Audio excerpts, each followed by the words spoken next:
শিক্ষার্থীদের জন্য জীবন উৎসর্গ। মেহেরিন চৌধুরীর স্মরণে বিএনপির শ্রদ্ধা। শিক্ষার্থীদের জীবন রক্ষায় নিজের জীবন উৎসর্গকারী মাইলস্টোন স্কুলের প্রয়াত শিক্ষিকা মেহেরিন চৌধুরীর পরিবারের প্রতি গভীর শ্রদ্ধা ও সমবেদনা জানিয়েছেন বাংলাদেশ জাতীয়তাবাদী দল বিএনপি।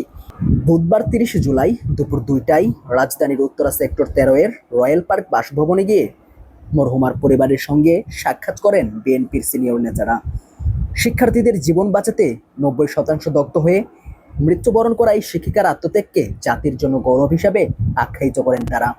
বিএনপির যুগ্ম মহাসচিব রুহুল কবির রিজভীর নেতৃত্বে প্রতিনিধি দলে ছিলেন ঢাকা মহানগর উত্তর বিএনপির আহ্বায়ক আমিনুল হক, সদস্য সচিব মোস্তফা জামান, সিনিয়র যুগ্ম আহ্বায়ক মোস্তাফিজুর রহমান সেগুন, যুগ্ম আহ্বায়ক এস জাহাঙ্গীর এবং কফিল উদ্দিন।